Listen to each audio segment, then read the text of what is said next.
그날 내가 카메라를 설치하지 않았더라면 아직도 모른 채 살아갔을까? 나는 사랑하는 사람과 함께 조용하고 평범한 삶을 살고 있다고 믿었다.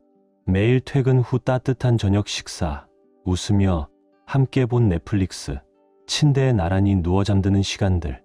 그 모든 일상이 지금 돌아보면 얼마나 치밀하게 짜인 연극이었는지 모른다. 처음에는 그냥 내 불안이겠거니 했다. 늘 그렇든 내가 예민해서, 의심이 과해서 그런 줄 알았다. 하지만 이상한 점은 점점 늘어만 갔고 결국 어느 날 나는 결심했다. 진실을 마주하겠다고. 그리고 그날 밤 그녀가 샤워를 하는 동안 나는 아주 우연히 하나의 휴대폰을 발견했다. 그 안엔 내가 절대 원하지 않았던 진실이 담겨 있었다. 그토록 익숙한 공간에서 익숙한 이름이 남긴 메시지들. 그 순간 나는 이해했다. 모든 조각이 맞춰졌다. 그리고 내가 믿었던 사랑과 가족이 얼마나 잔인하게 무너질 수 있는지를. 이 이야기는 도망치지 않고 마주한 나의 고백이다. 들어볼 준비가 되었는가? 아내가 다른 남자와 바람을 피우고 있었다. 그것도 다름 아닌 내 형과 함께. 그날 나는 직접 두 사람을 마주했다. 혜진은 고개를 숙였고 형은 차갑게 나를 바라봤다. 그 순간 내가 본 건 가족이 아니었다. 내 아내를 빼앗은 남자와 내 인생을 망가뜨린 배신자 두 명뿐이었다. 내가 무슨 말을 하기도 전에 형이 다가와 나를 밀쳤고 주먹이 날아들었다. 믿고 의지했던 사람이 그날은 내게 가장 큰 폭력의 얼굴로 다가왔다. 그 자리에서 나는 주저앉았고 모든 게 끝났다는 걸 알았다. 집에 돌아온 뒤 손이 떨리는 가운데 경찰에 신고했다. 형을 폭행죄로 고소했고 혜진과는 이혼을 결심했다. 하지만 이후에 들려온 건 가족끼리 고소는 좀 심했지 않냐. 그래도 피는 물보다 진하잖아. 그 말들뿐이었다. 그 누구도 묻지 않았다. 내가 어떤 상처를 입었는지, 어떤 마음으로 결심했는지. 그날의 폭력은 주먹보다 더 깊게 내 안을 갈라놓았다. 내 이름은 민규. 올해 36. 서울 강남의 IT 솔루션 회사에서 일하고 있다. 경력은 이제 10년 차에 접어들었고 월급은 많지도 적지도 않지만 야근 없는 생활과 주말의 여유로움을 누릴 수 있는 점에서 나름 만족하며 살아왔다. 내 일상은 반복적이고 단조롭지만 그래서 오히려 안정감을 느낄 수 있었다. 특별할 것 없는 하루하루 속에서도 늘 곁에 혜진이 있다는 사실이 나를 버티게 해줬다. 혜진은 서초동에 있는 세무법인에서 팀장으로 일하고 있었다. 일이 많고 복잡해서 가끔은 예민해지기도 했지만 집에 돌아오면 조용한 사람으로 돌아와 함께 저녁을 먹고 드라마를 보며 하루를 마무리하곤 했다. 그렇게 우리는 적어도 겉보기엔 꽤 평범하고 안정적인 부부였다. 그런데 어느 순간부터 그 모든 일상이 조금씩 어긋나기 시작했다. 처음엔 내가 예민해서 그런 줄 알았다. 나는 원래 걱정이 많은 편이고 작은 변화에도 괜히 신경을 쓰는 성격이다. 혜진은 그런 나를 귀엽게 받아주곤 했다. 우리 민규, 또 걱정하네 하면서 이마에 입을 맞춰주던 그녀였다. 하지만 언젠가부터 혜진은 내 말을 흘려듣기 시작했다. 눈빛은 차가워졌고 내가 뭔가 이상하다고 말하면 또 괜한 소리 하네 하며 귀찮다는 듯 말끝을 잘랐다. 이상한 점은 처음엔 아주 작았다. 일주일에 한 번 정도 야근이 생기더니 그 횟수가 점점 늘었다. 집에 들어오는 시간은 9시를 넘기기 일쑤였고 표정은 피곤해 보이면서도 어딘가 들떠 있었다. 육체는 지쳐 보였지만 눈빛은 오히려 살아있었고 그 활기는 내가 알던 혜진의 모습과 달랐다. 가장 크게 달라진 건 휴대폰이었다. 혜진은 예전엔 폰을 거실 충전기에 올려두고 잠들곤 했다. 아침까지는 아예 손도 안 대던 사람이었는데 요즘은 화장실에도 들고 들어가고 샤워할 때도 꼭 챙겼다. 자는 동안에도 베개 밑에 숨기듯 두고 자곤 했다. 그건 단순한 습관의 변화가 아니었다. 무언가를 숨기고 있다는 신호 같았다. 본격적으로 의심이 들기 시작한 건 어느 화요일 밤이었다. 그날도 혜진은 평소보다 훨씬 늦게 집에 왔고 들어오자마자 씻으러 들어갔다. 오늘 무슨 일 있었어? 고객사 마감인데 갑자기 일이 터져서 다 같이 야근했어. 그녀는 자연스럽게 대답했지만 내 마음속에는 작은 파장이 일었다. 혜진이 다니는 회사는 소규모 회계 사무소다. 직원은 고작 6명. 그 중에 내가 아는 사람들 대부분은 칼퇴가 기본인 사람들이었다. 화요일은 원래 일이 적은 날이고 갑자기 전원이 야근이라는 말은 어딘가 맞지 않았다. 어느 회사 마감이야? 하고 내가 묻자 혜진의 얼굴이 살짝 굳더니 처음 맡은 제조업체야. 장비 같은 거 만드는 곳 라고 얼버무렸다. 그 말이 끝나기 무섭게 근데 오빠는 오늘 어땠어? 하며 화제를 돌리는 모습이 왠지 더 의심스러웠다. 그때부터 머릿속에서 작은 목소리가 커지기 시작했다. 뭔가 이상하다. 진짜 이상하다.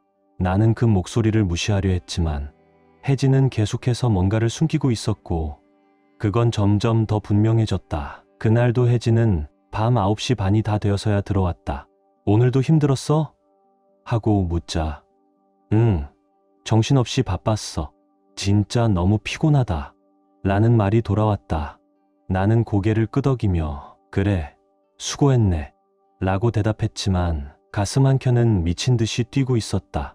그녀는 내 눈을 똑바로 마주치면서 한치의 흔들림도 없이 거짓말을 하고 있었다. 그 순간 나는 깨달았다. 이제 나는 이 사람을 더 이상 알지 못한다고. 내가 사랑했던 그 혜진은 더 이상 이 세상에 없었다. 그날 이후 나는 그녀의 말과 행동을 조금 더 꼼꼼히 들여다보기 시작했다. 예를 들어 유림 과장이랑 점심 먹고 왔어 라는 말을 들으면 며칠 뒤 아무렇지 않게 다시 물어봤다. 그랬더니 어느 날은 파스타 먹었어 라고 했다가 다음엔 연어회 진짜 맛있었어 라고 말하질 않나. 심지어 유림 과장이 요즘 이혼 문제로 힘들어해라던 사람이 불과 한 달 전에는 유림 언니 남편이 진짜 자상해서 부럽다라고 했었다. 그녀의 말은 조각조각 이어지지 않았고 그 속엔 일관성이란 없었다. 거짓말 위에 또 다른 거짓말이 더 씌워져 있었다. 결정적인 순간은 어느 화요일 밤이었다. 그날도 늦게 들어온 혜진은 늘 그렇듯 피곤해 보였지만 어딘가 들뜬 표정이었다. 그리고 늘 그렇듯 아무 말 없이 욕실로 들어가 샤워를 시작했다. 그 순간 뭔가 설명할 수 없는 직감 같은 게 나를 움직였다. 혜진의 가방이 식탁 위에 무심히 놓여 있었고 그 옆에는 평소 쓰는 휴대폰이 충전 중이었다. 나는 평생 그녀의 물건을 뒤진 적이 없었다. 하지만 그날은 달랐다. 나도 모르게 손이 움직였고 가방 옆면 주머니를 열었다. 거기엔 낡고 값싸 보이는 작은 휴대폰 하나가 숨겨져 있었다. 심장이 터질 듯 뛰는 가운데 나는 떨리는 손으로 그 폰을 켰다. 화면엔 M이라는 이름의 문자들이 가득했다. 그리고 그 내용은 내가 상상조차 하지 못한 것들이었다. 어젯밤 너무 좋았어. 너 없이는 못 살 것 같아. 그 집 소파 진짜 편하다. 창밖 뷰도 예술이야. 이번 주도 조심해서 만나자. 들키면 끝이니까. 그 순간 나는 주방에 그대로 주저앉았다. 위층 욕실에선 혜진이 평온하게 샤워를 하며 콧노래를 부르고 있었다. 그 소리가 내게는 칼날처럼 날카롭게 들렸다. 그 메시지 속엔 우리 집에 대한 언급이 분명히 있었다. 우리 침실 창밖 뷰, 우리 소파. 그 사람은 분명 이 집에 왔던 것이다. 내가 없던 시간에 내 아내는 다른 사람을 이 집에 들였다. 그들과 나눈 대화를 계속 읽다 보니 온몸에서 힘이 빠졌다. 나는 내 휴대폰으로 몇 장의 스크린샷을 남겼고 그 폰은 다시 그녀가 찾지 못할 곳에 숨겼다. 그리고 주방 의자에 앉아 가만히 그 모든 걸 받아들이려 애썼다. 마음속에서 뭔가가 부서지는 소리가 들리는 것 같았다. 샤워가 끝났고 혜진은 머리를 수건으로 감싼 채 가운을 입고 내려왔다. 그리고 아무 일도 없었던 듯 내 머리 위에 입을 맞추며 말했다.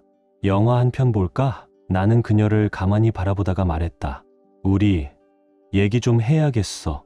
그 말에 혜진의 몸이 순간 굳었다. 그녀는 이미 눈치챘다. 이 대화가 어떤 시작인지. 그 폰 찾았어. 뭐 내가 숨겨놓은 그 폰. 그리고 M이라는 사람 다 봤어. 언제부터였는지 말해줘. 그 폰 찾았어. M이 누군지도 대충 알겠고 언제부터였는지 말해줘. 나는 최대한 침착하게 말했다. 하지만 내 속은 이미 뒤엉켜 있었다. 분노, 충격, 배신감이 뒤섞인 채로 단 한 줄기 진실이라도 듣고 싶었다. 그런데 내가 예상했던 반응은 아무것도 나오지 않았다. 눈물을 흘리거나 당황하거나 사과하거나 그 어떤 감정의 흔적도 없이 그녀는 무표정하게 내 눈을 바라보며 말했다. 그거 당신이 생각하는 그런 거 아니야. 괜히 오해하고 있는 거야. 나는 말없이 폰에 저장해 둔 문자 메시지 사진들을 꺼내 보여줬다. 그녀의 얼굴이 순식간에 하얗게 질렸다. 잠시 멈춘 듯한 표정. 그러나 곧이어 그녀는 얼굴을 붉히며 소리쳤다. 당신 내 물건 뒤졌어? 이게 말이 돼? 사생활을 이렇게 침해해도 되는 거야? 나는 얼이 빠져 아무 말도 할 수 없었다. 지금 이 상황에서 화를 내야 할 사람이 진짜 누구인가? 바람을 피운 건 당신인데 왜 나를 비난하고 있는 거지? 그녀는 계속해서 내게 화를 냈다. 당신은 몰라. 우리 결혼 생활이 얼마나 답답했는지. 나는 오래전부터 힘들었어. 근데 말하면 뭐가 달라졌겠어? 그냥 참고 살아야 했겠지. 뭐가 그렇게 힘들었는데? 나는 참았던 감정을 터뜨렸다. 나는 우리가 꽤 잘 살고 있다고 생각했어. 적어도 이런 식으로 몰래 다른 사람 만날 만큼 무너진 관계는 아니었다고 믿었어. 그녀는 고개를 젖히며 조소하듯 말했다. 그게 바로 문제야. 당신은 늘 혼자만 괜찮다고 생각했지. 나는 외로웠고 당신은 그걸 몰랐어. 그녀는 마치 그 외로움이 바람을 정당화하는 이유라도 되는 양 말을 쏟아냈다. 그러면 그때 말을 했어야지. 상담을 받자고 하던가. 도저히 못 견디겠으면 그냥 끝내자고 했어야지. 왜 이런 식으로? 내가 그렇게 말하자 그녀는 눈을 굴리며 한숨을 쉬었다. 어차피 말해도 당신은 안 들었을 거잖아. 그 말이 나를 완전히 무너뜨렸다. 그녀는 한 번도 진짜로 말하려고 한 적이 없었다. 시도조차 하지 않은 사람이 왜 이제 와서 듣지 않았다고 말하는 걸까? 나는 마지막으로 물었다. 그 사람 M이라는 사람 도대체 누구야? 그녀는 고개를 돌린 채 말했다.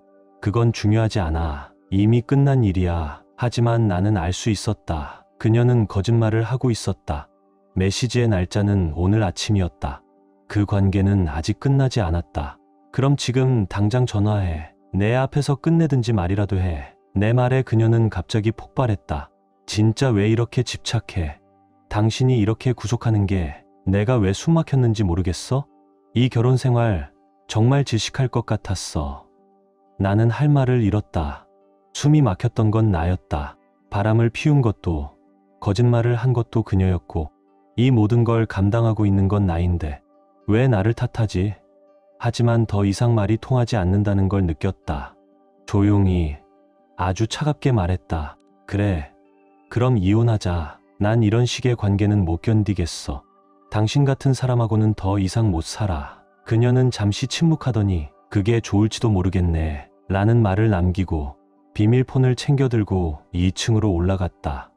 나는 혼자 거실에 남았다. 2층에선 그녀가 누군가에게 전화를 거는 듯한 희미한 목소리가 들려왔다. 말은 알아들을 수 없었지만 그 음성의 톤만으로도 알 수 있었다.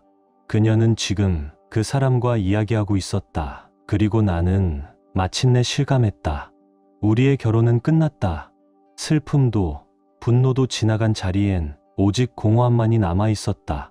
앞으로 무엇을 해야 할지, 어떻게 정리해야 할지 머릿속이 하얘졌다. 하지만 그 감정도 오래가지 않았다. 곧 분노가 다시 고개를 들었다.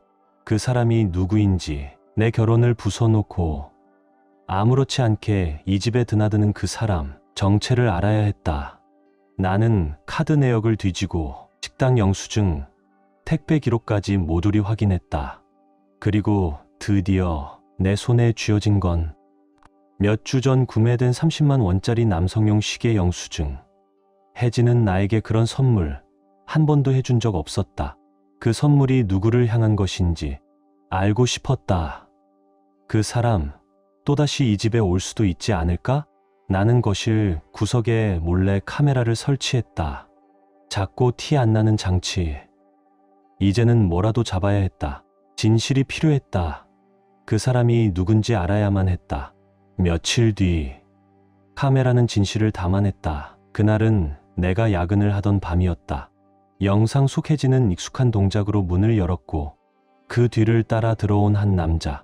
카메라 화질은 뚜렷하지 않았지만 그의 걸음걸이, 어깨에 너머 실루엣, 무심한 행동 하나하나가 어딘가 너무 익숙했다. 나는 영상을 3번, 4번 반복해서 돌려봤다.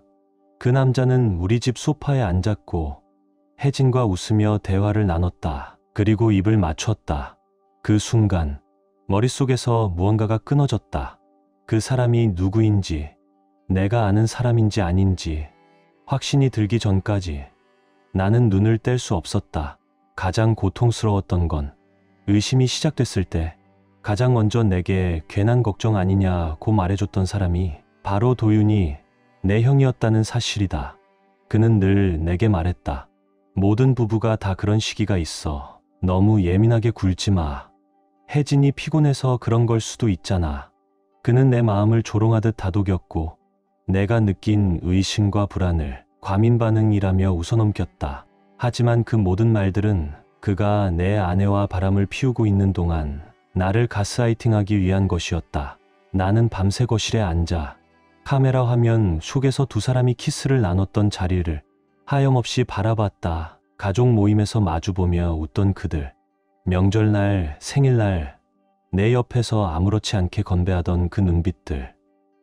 그 눈빛들 속에는 비밀과 배신이 숨어 있었다. 혹시 그들은 내 얘기를 하며 웃었을까? 내가 얼마나 멍청했는지, 얼마나 모르는 채로 살고 있었는지. 아침이 되자 나는 결심했다. 둘 다 불러서 이 모든 걸 끝내기로. 나는 혜진에게 전화를 걸어 말했다. 우리 얘기 끝내자. 집으로 와. 지금. 그녀는 불안한 기색이 역력했다. 왜 이렇게 갑자기? 또 뭘 뒤졌어? 나는 대답했다. 이제 애미 누군지 알아. 당신 입으로 듣고 싶어. 그리고 동시에 도윤에게도 문자를 보냈다. 형, 오늘 좀 들러. 할 말이 있어. 먼저 도착한 건 혜진이었다. 낯빛은 창백했고 눈동자는 불안하게 떨렸다. 그녀는 무언가 들켰다는 직감 속에서 조심스레 내 눈을 피했다. 나는 조용히 숨을 골랐다. 몇 번이고 되뇌인 말이지만 입에서 꺼내는 순간 심장이 덜컥 내려앉았다. 더 이상 둘러대지 마. 애미 누군지 이제 알아. 혜진은 그제야 나를 정면으로 바라봤다. 표정은 단단히 굳어 있었고 감정 없는 목소리로 말했다. 그만하자. 피곤해. 그 순간 현관문이 열렸다. 낯익은 걸음걸이, 그 누구보다 익숙한 실루엣이 집 안으로 들어섰다. 도윤이었다. 문턱을 넘는 그의 얼굴이 혜진과 마주친 그 찰나, 서로의 눈빛에서 모든 걸 읽었다. 아무 말이 없어도 알 수 있었다. 이 셋 중 모르는 사람은 이제 나뿐이었다. 무슨 일이야? 그는 태연한 척했지만 그 속엔 감출 수 없는 흔들림이 있었다. 나는 침묵을 걷고 입을 열었다. 다 봤어. 증거도 있어. 이제 입으로 확인만 하면 돼. 혜진이 뭔가 말하려는 순간 도윤이 가로막았다. 잠깐. 흥분하지 말고 대화로 풀자. 대화라니. 나는 허탈하게 웃었다. 이 상황에서 대화를 말해? 마치 자신이 여전히 나보다 위에 있다는 듯한 말투. 익숙했다. 어릴 때부터 늘 그랬다. 형, 이건 대화의 문제가 아니야. 형은 나한텐 가족이었어. 그런데 지금은. 도윤은 고개를 끄덕이며 뭔가 말하려 했지만 나는 더 이상 참을 수 없었다. 그 사람 내 아내였어. 목소리는 떨렸고 눈앞이 흐려졌다. 혜진은 입술을 깨물며 말문을 열었다. 우린 처음엔 그런 의도가 아니었어. 정말 그냥 감정이 생겼고 어떻게 해야 할지 몰랐어. 나는 고개를 저었다. 몰랐다고? 그럼 왜 숨겼어? 왜 내 눈을 피했어? 도윤은 조용히 말했다. 그래도 가족이잖아. 피는 물보다 진하다고. 나는 한 박자 늦게 시선을 그에게 돌렸다. 그 말, 내가 어릴 적 넘어졌을 때 내가 내 무릎을 닦아주며 했던 말이었지. 그 말을 그날 이 집 문을 열기 전에는 할 수 있었겠지. 도윤은 다가왔다. 말 조심해. 형한테 너무하잖아. 나는 속을 다잡으며 단호하게 말했다. 여긴 내 집이야. 떠나. 지금 당장. 그는 한 걸음 더 다가오더니 갑자기 내 가슴을 밀쳤다. 균형을 잃은 나는 커피 테이블에 부딪혀 넘어졌다. 눈앞이 아찔했다. 순간적으로 몸이 반응했다. 그를 밀어냈다. 혜진의 비명소리가 집 안을 가르며 울려 퍼졌다. 그만해, 제발. 도윤은 소리쳤다. 시작한 건 쟤야. 그의 손목엔 낯익은 시계가 반짝였다. 내가 한 번도 받아보지 못한 선물. 그녀가 고른 그의 손목 위 그 물건이 지금 이 순간 내가 받은 가장 날카로운 상처였다. 그 향수 냄새, 그 웃음소리, 모든 것이 한꺼번에 몰려왔다. 심장이 무너지는 소리가 분명히 들렸다. 그 순간 무언가 끊어졌다. 나는 그를 밀치고 주방으로 달려갔다. 손에 쥔 건 단지 이 이상 다가오지 말라는 마지막 선이었다. 누구도 다치게 하고 싶진 않았다. 다만 이건 내 경계라는 걸 보여주고 싶었을 뿐이다. 도윤은 내 손에 칼을 본 순간 뒷걸음질 치며 말했다. 너 미쳤구나. 진짜 위험한 놈이야. 경찰 부를 거야. 나는 피를 닦으며 칼을 내려놓았다. 벗어나고 싶었다. 이 모든 추악한 관계에서, 이 집에서, 이 삶에서. 조용히 말했다. 이제 그만 꺼져. 변호사 외엔 누구와도 말 안 할 거야. 이혼은 당연하고 너희는 내 인생에서 완전히 끝이야. 도윤은 어이없다는 듯 말했다. 이렇게까지 할 필요는 없잖아. 가족인데. 나는 고개를 들고 그를 바라봤다. 그 말, 형이 내 아내와 그 방에 들어가기 전에 했어야지. 혜진은 시선을 피한 채 말했다. 짐은 나중에 가지러 올게. 쓸데없는 짓 하지 마. 그리고 그들은 아무 말 없이 떠났다. 문이 닫히는 순간 나는 그 자리에 주저앉아 숨을 삼켰다. 소리도 없이 눈물이 쏟아졌다. 내 결혼도, 내 형제도, 내가 믿었던 모든 게 무너졌다. 그때 떠올랐다. 거실 구석에 숨겨뒀던 카메라. 모든 게 녹화되어 있었다. 그가 나를 밀치고 때리고 욕하던 순간까지 나는 결심했다. 이건 더 이상 가족 간의 다툼이 아니다. 명백한 폭력이자 범죄였다. 경찰에 증거를 제출했고 혜진에게도 이혼 서류를 보냈다.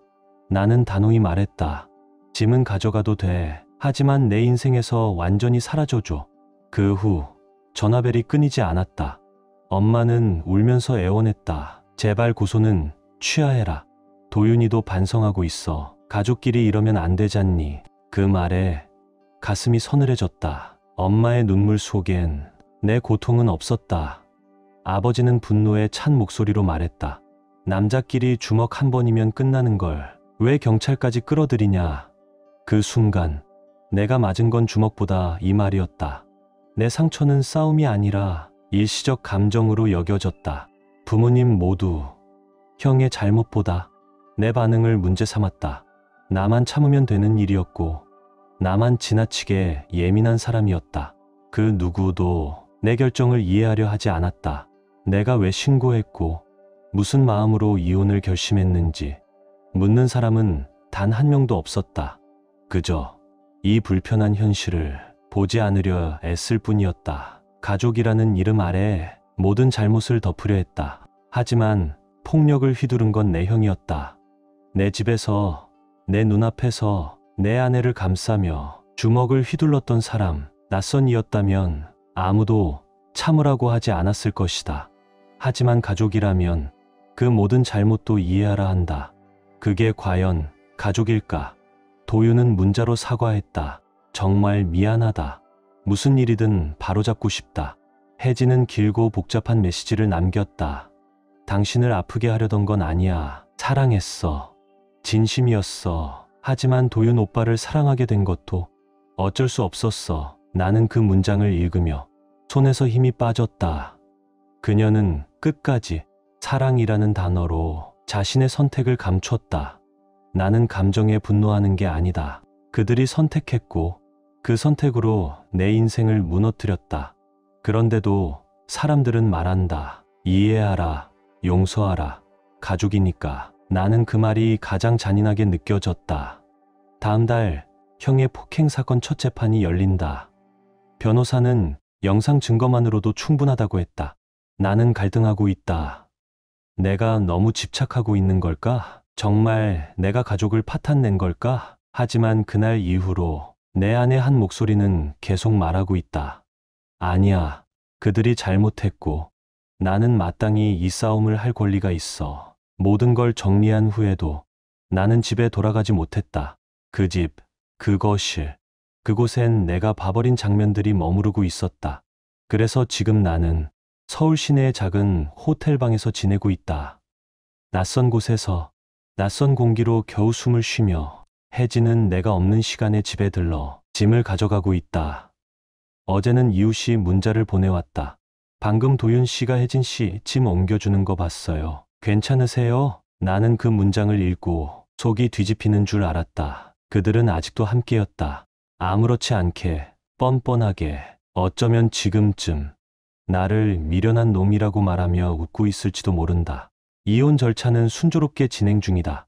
아이도 없고 재산 대부분도 내 명이라 복잡한 문제는 없다. 혜진은 별다른 이의를 제기하지 않았다. 미안해서일까? 아니면 이제는 방해 없이 도윤과 함께할 수 있어서일까? 가장 힘든 건 내가 가장 필요로 하는 순간에 내 가족들이 내 편이 되어주지 않는다는 사실이었다. 엄마는 매일 울면서 전화했다. 제발 좀 용서해라. 가족이잖니. 도윤이도 많이 반성한단다. 그 목소리는 늘 같았다. 내 고통보다 가족의 평온이 더 중요했다. 아버지는 단호하게 말했다. 그깟 싸움, 남자끼리 주먹 한 번 쥐고 끝내면 되지. 형제끼리 경찰까지 부르는 건 너무했다. 그의 말에 폭력도, 배신도 그저 감정의 실수로 축소되었다. 가족 모두가 내게 물었다. 언제까지 이러고 있을 거냐. 그래도 피를 나눈 형제잖아. 하지만 아무도 내가 왜 이토록 분노했는지, 왜 침묵 대신 행동을 택했는지 묻지 않았다. 그저 이 불편한 현실을 조용히 덮고 싶어 할 뿐이었다. 나는 속으로 외쳤다. 이건 단순한 형제 싸움이 아니었다. 이건 폭력이었고 배신이었다. 내 삶 전체를 무너뜨린 선택이었다. 더 참담한 건 도윤이 주변 사람들에게 내가 먼저 때렸다고 말했다는 사실이었다. 자긴 단지 방어했을 뿐이라고. 하지만 영상엔 찍혀 있다. 그가 먼저 다가와 나를 밀치고 주먹을 날린 장면이 진실은 분명했다. 그런데도 그는 거짓을 선택했다. 거짓말도 결국은 그에겐 습관이었다. 그에게 양심은 사치에 불과했다. 그런 그가 내 생일날 내민 카드엔 이렇게 적혀 있었다. 내 동생으로 태어나줘서 고마워. 그 문장을 읽고 웃었던 내가 지금은 바보처럼 느껴진다. 그건 진심이 아니었다. 아니, 그는 한 번도 진심이었던 적이 없었다. 혜진은 결혼기념일 저녁을 준비했다. 그 다음 날 도윤을 만났다. 그 시간차는 모든 걸 설명해줬다. 애초에 이건 우연이 아니라 계획이었다. 그들은 오래전부터 나를 속이고 있었다. 이혼 소송은 3주 뒤에 시작된다. 폭행사건 재판도 같은 날 열린다. 나는 두려움과 분노, 그리고 책임감이라는 이름의 묵직한 감정을 끌어안고 그날을 기다리고 있다. 다시 도윤을 마주하는 것이 두렵기도 하다. 하지만 그보다 더 무서운 건 또다시 나 자신을 외면하는 일이다. 나는 상담을 시작했다. 상담사는 말했다. 이건 단순한 외도 사건이 아닙니다. 당신을 위협하고 감정적으로 조종하고 육체적 폭력을 행사한 사건입니다. 가족이기 때문에 더 빨리 용서하길 바라는 것도 그들의 이기심이에요. 그 말을 듣고 처음으로 내가 틀리지 않았다는 확신이 들었다. 내가 싸우고 있는 건 단순히 도윤이나 혜진이 아니다. 나는 용서하라는 말로 모든 걸 덮으려는 그들의 무책임과 싸우고 있다. 이제는 확실하다. 나는 절대 이 일들을 잊지 않을 것이다. 그리고 절대 용서하지 않을 것이다. 어제 재판이 열렸다. 나는 아직도 모든 상황을 정리하지 못한 채 그날의 장면들을 머릿속에서 되감고 있다. 가족들은 말했었다. 설마 법정까지 가겠어? 도윤이는 내가 그냥 화난 척 하는 줄 안다더라. 하지만 나는 진심이었다. 끝까지 가야 했다. 법정에 들어서자 도윤은 변호사를 대동하고 나타났다. 그가 이렇게까지 준비할 줄 몰랐다. 처음엔 무시하던 일이 이제 와서 심각하게 느껴졌나 보다. 아마 변호사가 영상 증거를 보고 이건 위험하다고 느꼈겠지. 변호사는 주장했다. 가족 간의 다툼일 뿐입니다. 피고는 자신을 방어한 것뿐입니다. 하지만 영상은 모든 걸 보여주고 있었다. 내가 밀치기 전 먼저 밀친 사람은 도윤이었고 그 후에도 내리치는 주먹. 나는 도망치듯 피하려 했지만 그는 계속 때렸다. 이게 내가 자초한 거야. 그의 말이 선명하게 녹음되어 있었다. 검사는 차분하게 영상 속 장면을 짚었다. 여기서 멈출 수 있었죠. 여기서 대화를 선택할 수도 있었고요. 하지만 그는 계속해서 폭력을 선택했습니다. 그리고 말미에 덧붙였다. 피고는 피해자보다 체격이 크고 피해자의 부상은 일방적인 폭행으로 설명되는 수준입니다. 도윤의 변호사는 마지막 발악을 했다. 외도 사실로 인해 피해자가 격분했고 피고는 오히려 그를 진정시키려다. 판사는 고개를 저었다. 외도는 비난받을 일이지만 범죄는 아닙니다. 하지만 폭행은 명백한 범죄입니다. 그리고 도윤이 증인석에 올랐다. 그 순간 나는 이 모든 재판 중 가장 쓰디쓴 장면을 보게 되었다. 그는 혜진을 탓하기 시작했다. 먼저 다가온 건 그녀였습니다. 저는 피하려 했지만 형의 입에서 그런 말이 나오는 걸 나는 믿을 수 없었다. 그는 울었다. 형한테 너무 미안했어요. 이런 식으로 일이 커질 줄 몰랐습니다. 그 눈물, 단 한순간 마음이 흔들렸다. 어릴 적 함께 자라온 기억이 스쳤다. 하지만 동시에 떠올랐다. 우리 집 거실, 나를 짓누르며 주먹을 날리던 그의 얼굴. 순간 모든 연민이 증오로 바뀌었다. 판결이 내려졌다. 단순 폭행 유죄, 6개월 보호관찰, 분노조절 프로그램 이수, 접근 금지, 명령 반경 500m, 벌금과 소송 비용도 부담해야 하며 이 사건은 전과 기록으로 남게 되었다. 판결 후 가족들의 분노는 더 커졌다. 이제 명절에 도윤이는 오지도 못하게 했잖니. 엄마는 법정 복도에서 울음을 터뜨렸다. 내가 가족을 산산조각냈다. 나는 아무 말도 하지 않았다. 하지만 속으로는 외쳤다. 엄마, 나를 때린 사람과 밥을 나눠 먹으라고요? 도윤에게 감자 샐러드라도 덜어주라고요? 혜진은 법정 밖에서 나를 붙잡았다. 당신이 나를 미워하는 거 알아요. 하지만 언젠가는 이해해줬으면 좋겠어요. 나는 웃었다. 형을 우리 침대에 들인 걸 어떻게 이해해야 하지? 그녀는 울기 시작했다. 정말 미안해. 도윤 오빠를 사랑하게 된 건 계획한 게 아니었어요. 나는 고개를 저으며 말했다. 그래, 넌 너희 사랑을 위해 내 삶을 부쉈지. 이혼도 거의 마무리 단계에 들어갔다. 혜진은 아무것도 싸우지 않았다. 미안해서일까? 아니면 더 이상 귀찮고 싶지 않아서일까? 이제 그녀는 도윤과 함께 살 집을 구하고 있다. 사람들은 말했다.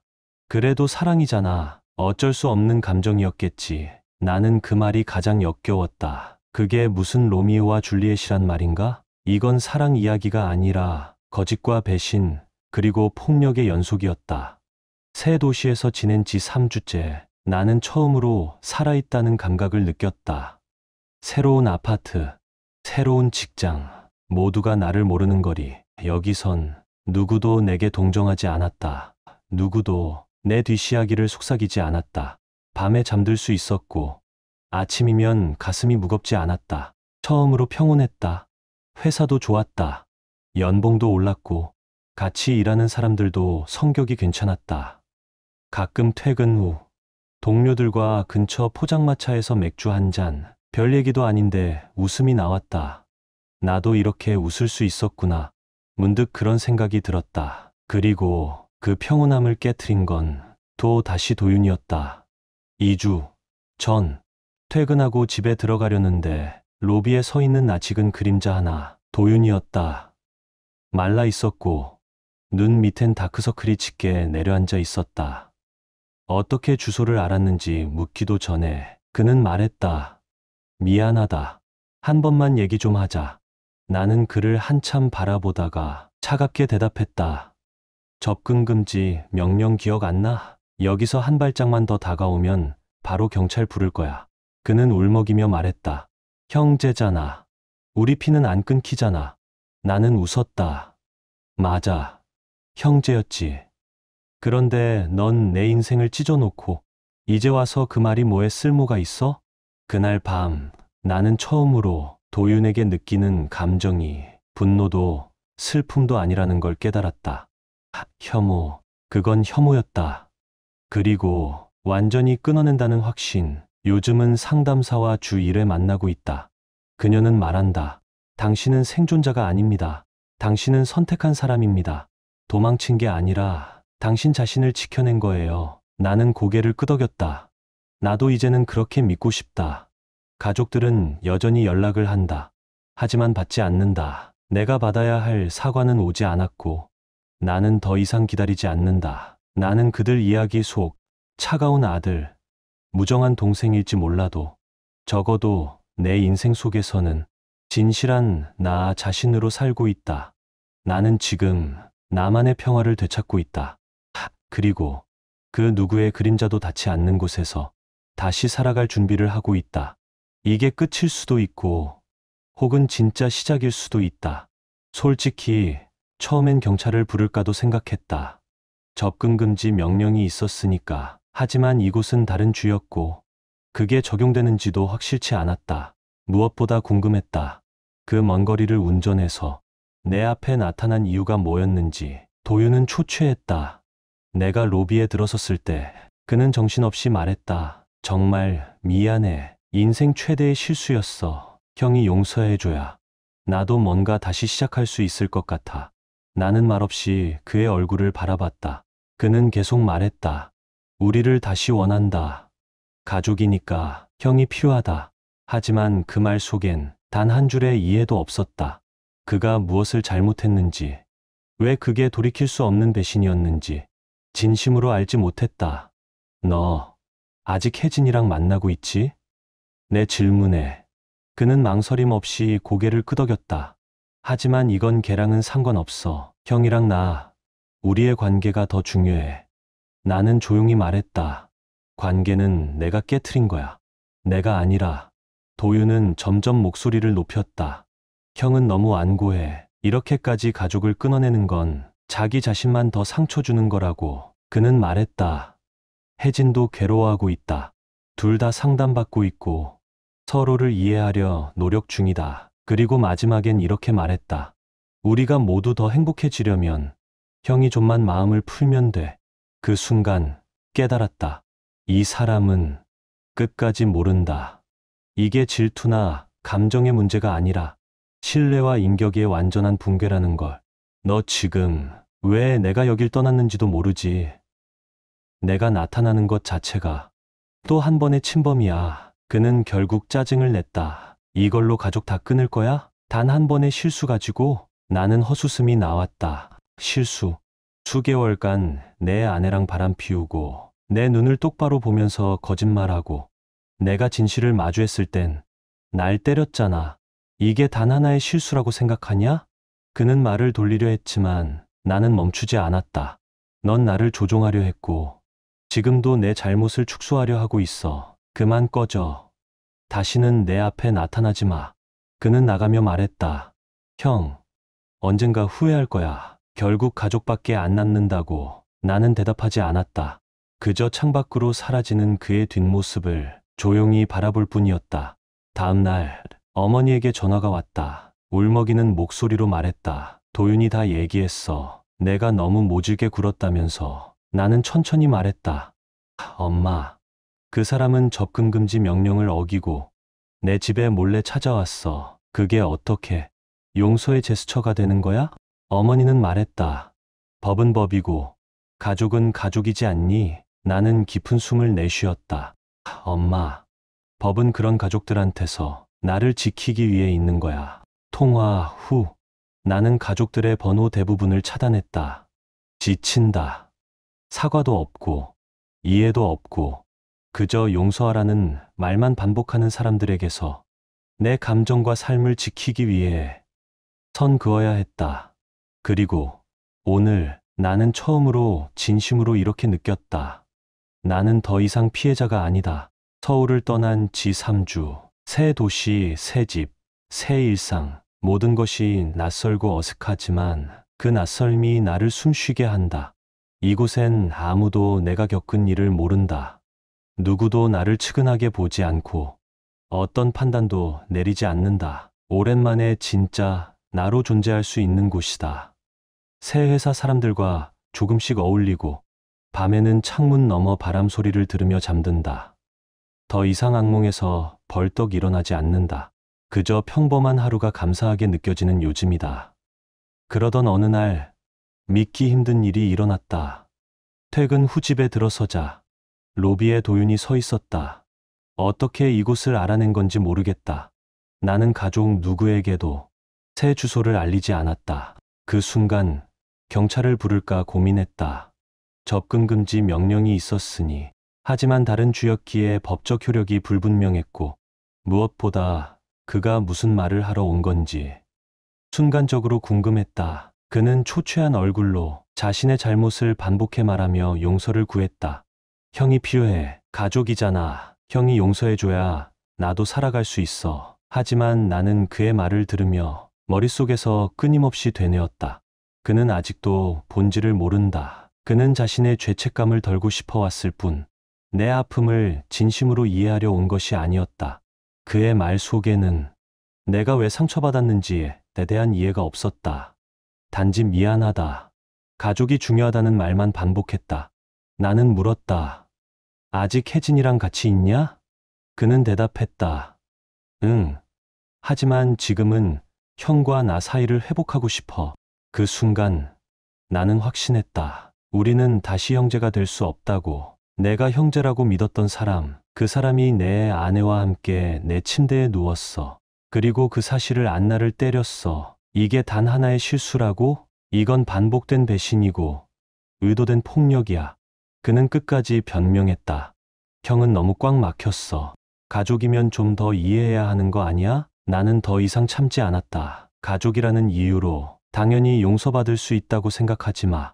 넌 내 경계를 무시했고 지금 이 순간조차 내가 원하는 평화를 또 짓밟고 있어. 나는 그에게 다신 연락하지 말고 내 인생에서 완전히 사라지라고 말했다. 다음 날 엄마에게 전화가 왔다. 울먹이는 목소리로 도윤이가 얼마나 반성하고 있는지 아냐고. 가족끼리 이러면 안 된다고. 접근 금지 명령은 법적인 거지. 진짜 가족에겐 해당되지 않는다고. 나는 차분히 말했다. 엄마, 그 법은 바로 이런 상황을 막기 위해 있는 거야. 내가 거리 두자고 한 건 복수가 아니라 보호야. 내 자신을 지키기 위한 최소한의 조치였어. 엄마는 끝까지 말했다. 그래도 도윤이는 고통받고 있어. 이젠 용서해줄 때도 되지 않았니? 나는 더 이상 설명하지 않았다. 그들은 듣지 않기 때문이다. 이해하려 하지 않기 때문이다. 그날 이후 가족들의 연락을 차단했다. 아무리 그리운 얼굴이라도 그들이 내 아픔을 무시한 순간부터 그리움은 의미를 잃었다. 상담사 선생님은 말했다. 배신이 일어난 가족에서 가장 외로운 사람은 피해자입니다. 모두가 정상으로 돌아가길 원하기 때문이죠. 하지만 당신은 더 이상 정상이라는 이름 아래 희생되지 않아도 됩니다. 나는 그 말에 깊이 공감했다. 지금 나는 드디어 누구의 허락도 없이 숨 쉴 수 있다. 다른 이의 시선 없이 웃을 수 있고 새로운 사람들과 과거 없이 관계를 맺을 수 있다. 언젠가 다시 가족을 마주할 날이 올지도 모르겠다. 하지만 지금은 아니다. 지금 나는 나 자신을 위한 삶을 살고 있다. 그리고 그것만으로도 충분히 자랑스럽다. 당신은 어떻게 느끼셨나요? 댓글로 당신의 생각을 들려주세요. 이 이야기가 여러분께 작은 감동, 잠시 멈춰 생각해보는 계기, 혹은 바쁜 일상 속 따뜻함이 되어주었다면 저희는 더할 나위 없이 기쁩니다. 여러분의 좋아요와 댓글, 구독은 이 이야기가 더 많은 사람들에게 닿을 수 있도록 따뜻한 다리 역할이 되어줍니다. 끝까지 함께해 주셔서 진심으로 감사드립니다. 늘 평안하시고 행복한 일들로 가득한 나날 되시길 진심으로 바랍니다.